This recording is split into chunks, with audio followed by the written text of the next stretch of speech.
کیا ماؤں نے لال جنے تھے؟ کیا دھرتی نے انسان دیکھے تھے؟ آج تک دنیا ایسا بادشاہ نہ دکھا سکی جو 22 لاکھ مربع میل پہ حکومت کر کے مسجد میں جھاڑو دے رہا ہو، جو 22 لاکھ مربع میل پر حکومت کر کے پانی کی مشق کندھے پہ اٹھا کے بیوہ عورتوں کے گھر میں گھڑوں میں پانی بھرنے جا رہا ہو۔ امیر المومنین کہاں جا رہے ہو؟ فلاں اماں کے گھڑے میں پانی بھرنے جا رہا ہوں، فلاں کے گھر میں پانی بھرنے جا رہا ہوں۔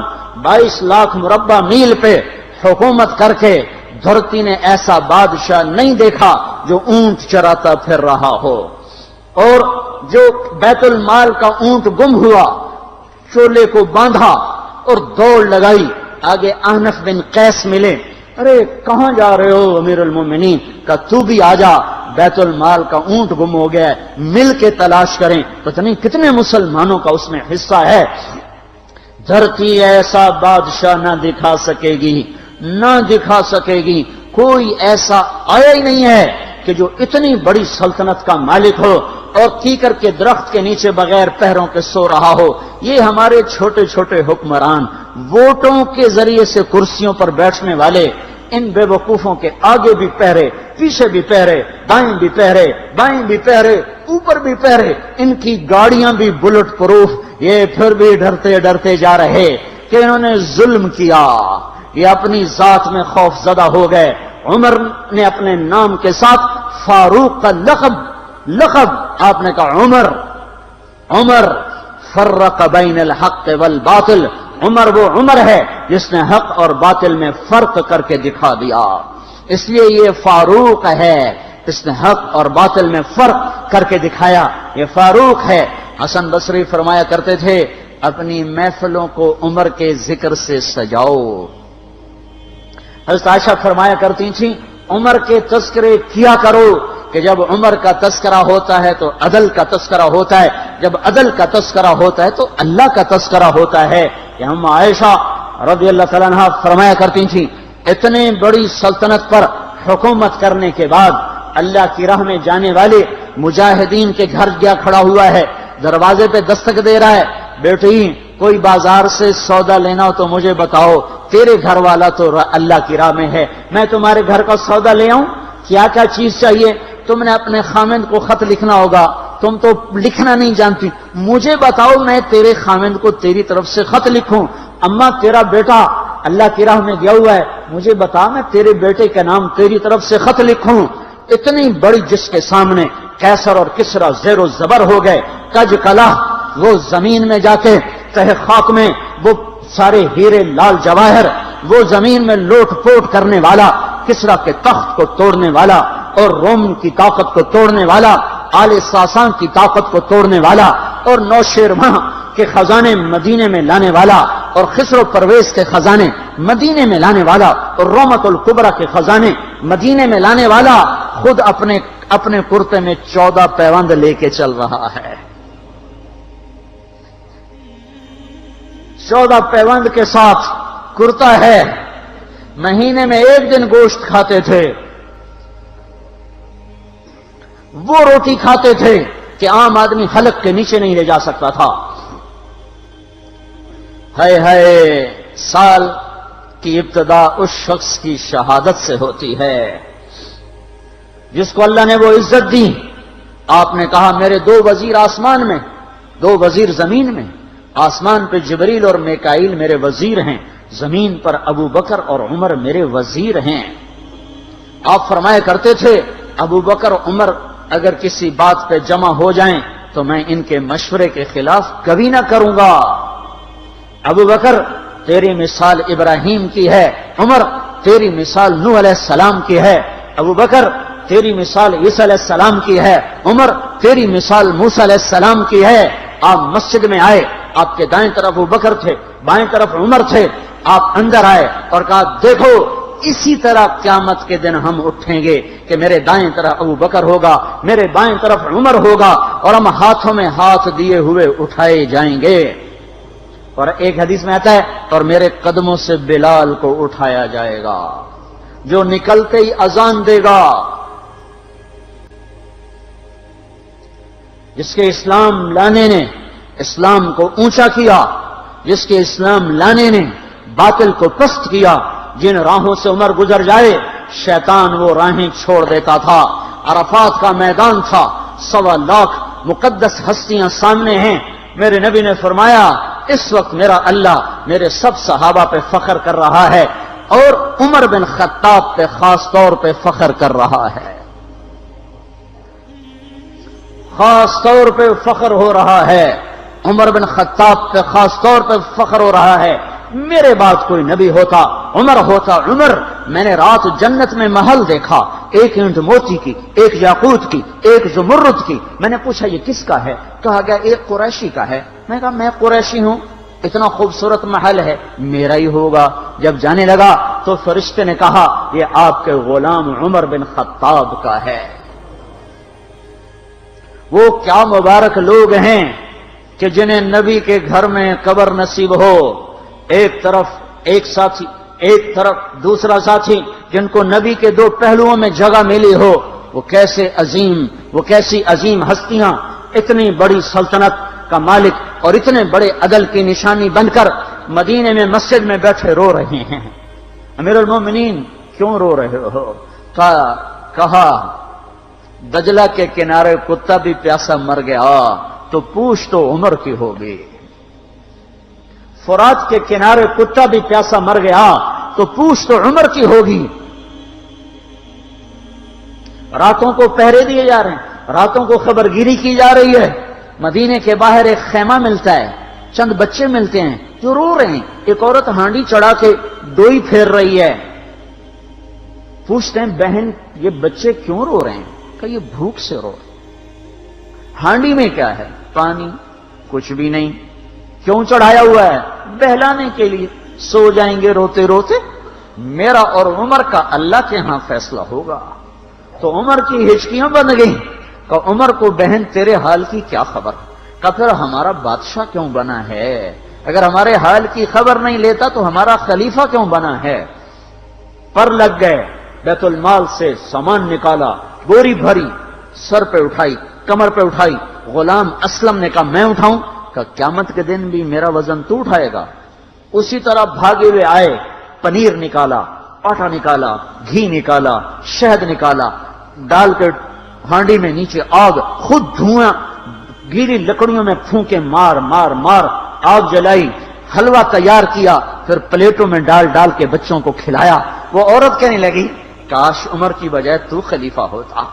تو یہ نہیں کہا کہ میں ہی عمر ہوں، میں ہی عمر ہوں۔ فرمایا جب کل تو امیر المومنین سے ملے گی تو مجھے بھی وہیں دیکھ لے گی، مجھے بھی وہیں پا لے گی۔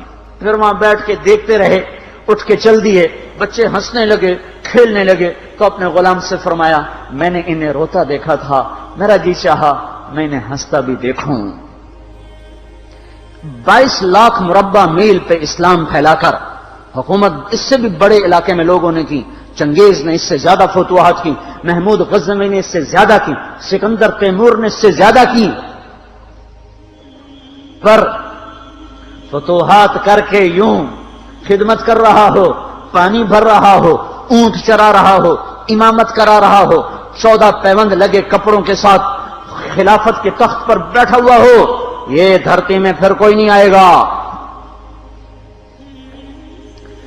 ہے نماز میں خنجر لگا، نماز پڑھاتے ہوئے 27 ذوالحج، 27، 28، 29 یکم کو انتقال ہوا۔ یکم محرم موت کے آثار گہرے نظر آئے۔ بیٹے کو بلایا کہ بیٹا جاؤ اما عائشہ سے پوچھ کے آؤ کہ عمر اپنے ساتھیوں کے ساتھ دفن ہونے کی اجازت چاہتا ہے۔ امیر المومنین کے لقب سے بات نہ کرنا، عمر کہنا، عمر، اب میں امیر المومنین نہیں رہا۔ جب وہ پوچھنے گئے تو حضرت عائشہ رو رہی تھیں۔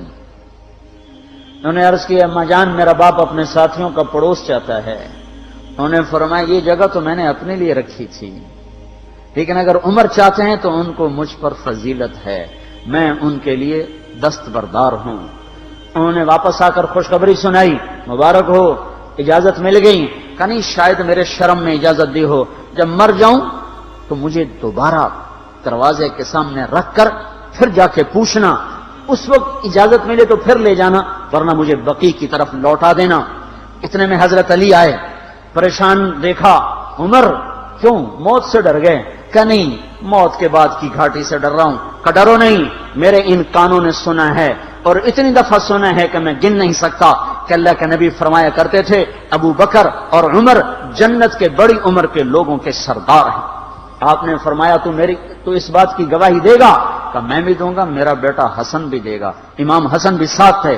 کہ میں بھی دوں گا، میرا بیٹا حسن بھی گواہی دے گا۔ پھر بھی ہے جو جنت کی بشارتیں لیے ہوئے ہیں، 10 مبشرہ، ابو بکر جنتی، عمر جنتی، عثمان جنتی، علی جنتی، طلحہ جنتی، زبیر جنتی، ابو عبد الرحمن بن عوف جنتی، ابو عبیدہ بن جراح جنتی، سعید بن زید جنتی۔ آپ نے نام لے کر گن کر کہا، سنو ابو بکر جنتی ہے، عمر جنتی ہے، عثمان جنتی ہے، علی جنتی ہے، طلحہ جنتی ہے، زبیر جنتی ہے، سعد بن ابی وقاص جنتی ہے، عبد الرحمن بن عوف جنتی ہے، ابو عبیدہ بن جراح جنتی ہے، سعید بن زید جنتی ہے۔ میں ان سے راضی ہوں، لوگوں ان کا حق پہچانو، میں ان سے راضی ہوں۔ پھر آپ نے فرمایا اگر تم نے ان کے بارے میں کسی ایک کے بارے میں بھی دل میں بغض لے کر مر گئے، اور تم نے اتنی بندگی کی تھی کہ سوکھ کے کانٹا ہو گئے تھے، روزے اتنے رکھے تھے کہ پیٹ کمر کو لگ گیا تھا، سجدے اتنے کیے تھے کہ تمہارے ماتھے اور گھٹنوں پر پتھروں جیسے نشان پڑ گئے تھے، اتنا کچھ کر کے ان 10 میں سے کسی ایک کا بغض لے کر اگر تم مر گئے تو اللہ تمہیں منہ کے بل جہنم میں گرا دے گا۔ لوگوں میں ان سے راضی ہوں، ان کا حق پہچانو، جن کو اللہ بھی رضا کے پروانے دے رہا ہو، جن کو اللہ کا رسول رضا کے پروانے دے رہا ہو، جن کو وزارت کا شرف مل چکا ہو، نبی کے پہلو میں قبر جن کی بننے کا اعلان ہو چکا ہو، وہ موت پر کیا کہہ رہا ہے؟ موت پہ کیا کہہ رہا ہے؟ اپنے بیٹے سے کہا میرا سر زمین پہ ڈال دے۔ ان کی گود میں سر تھا عبداللہ بن عمر، تو انہوں نے گود سے ہٹا کر پنڈلی پہ رکھ لیا، یہاں رکھ لیا۔ چلے گئے، کیا کہہ رہا ہوں سنتے نہیں ہو، زمین پہ ڈال دو۔ تو انہوں نے زمین پہ ڈالا تو اپنے چہرے کو مٹی میں رکھ دیا اور ایسے ملنے لگے اور کہنے لگے اے میرے رب، اگر تو نے عمر کو معاف نہ کیا تو عمر ہلاک ہو جائے۔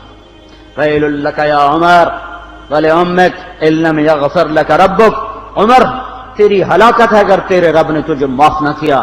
یہ کہتے جان دے دی۔ 22 لاکھ مربع میل میں اسلام کو زندہ کرنے والا، این حالت نماز میں زخم کھا کے گرنے والا، مطلوب مصطفیٰ، وزیر مصطفیٰ، جنت کی خوشخبریاں لے کر پھر موت پر یوں کہہ رہا ہو اے اللہ تو نے معاف نہ کیا تو میرا کیا بنے گا؟ کیا بے طلبی ہے۔ ان کے بیٹے خلافت کے اہل، ان کے بہنوئی سعید بن زید 10 مبشرہ میں سے دونوں کے نام کاٹ دیے کہ یہ 6 ہیں جن سے اللہ کا رسول راضی تھا، جس کو چاہو خلیفہ بنا دو، جس کو چاہو حکومت دے دو، نہ میرے بیٹے کو ملے گی نہ سعید بن زید کو ملے گی۔ کسی نے کہا شوشہ چھوڑا، آپ کا بیٹا بھی تو بہت قابل ہے، اسی کو بنا دیں۔ تو اسے تو طلاق دینا نہیں آتا، حکومت کہاں سے چلائے گا؟ یہ ایک واقعہ کی طرف اشارہ کیا ہے، اس کے پیچھے ایک واقعہ ہے جس کو انہوں نے یاد کر کے فرمایا وہ تو طلاق دینا نہیں جانتا، وہ حکومت کیا چلائے گا؟ حالانکہ بڑے صحابہ میں عبداللہ بن عمر کا مقام ہے۔ ہے جنازہ صہیب رومی نے پڑھایا، دروازے کے سامنے لا کے رکھ دیا گیا، سب لوگ جنازے کے ساتھ کھڑے ہو گئے، عبداللہ بن عمر اکیلے آگے گئے، دروازے پر دستک دی تو اما جان میرا باپ عمر بن خطاب دروازے پہ حاضر ہو چکا ہے، اندر آنے کی اجازت چاہتا ہے۔ تو عائشہ رضی اللہ تعالیٰ نے اپنی چادر کو اٹھایا اور روتے ہوئے باہر نکل گئیں۔ پھر لوگ اندر داخل ہوئے، قبر کھودی گئی، قبر کھودتے ہوئے عبداللہ بن عباس بھی قبر کے کھودنے میں شریک تھے، تو کہتے میرے کندھے پہ کسی نے ہاتھ رکھا، میں نے پیچھے مڑ کے دیکھا تو علی رضی اللہ تعالیٰ عنہ کھڑے رو رہے تھے اور فرما رہے تھے مجھے پتا تھا تو یہیں آئے گا، یہاں تیرے سوا کوئی نہیں آ سکتا، کہ میں نے ایک دفعہ نہیں کتنی دفعہ میں نے اللہ کے نبی سے یہ بات کا تکرار سنا، میں ابو بکر اور عمر، اس کا اتنا تکرار سنا ہے میں نے کہ مجھے یقین تھا یہیں آئے گا، تو اور کہیں نہیں جا سکتا۔ میرے بھائیو غفلت سے باہر آ جائیں، یہ دھوکے کا گھر، یہ مچھر کا پر، یہ مکڑی کا جالا، یہ دنیا کہیں ہمیں ہلاک نہ کر دے۔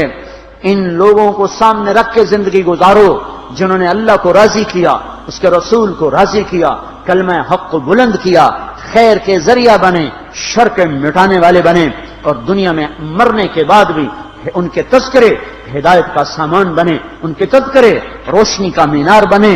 ان کے پیچھے چلو، مغرب کے اندھیروں کی طرف مت دوڑو، وہاں تو سورج بھی ڈوب جاتا ہے، مغرب میں تو سورج بھی ڈوب جاتا ہے، اور تمہیں پکار کے کہتا ہے مغرب کی طرف نہ آنا، ادھر اندھیرا ہے، میں یہاں گم ہو گیا، تم کون سا سراغ ڈھونڈنے آئے ہو؟ دوڑو اللہ اس کے رسول کی پاک زندگی کی طرف، اس کے پاک صحابہ کی زندگی کی طرف، جن کو اللہ نے مرنے سے پہلے جنت ہاتھ میں دے دی، جنت کی بشارت دے دی۔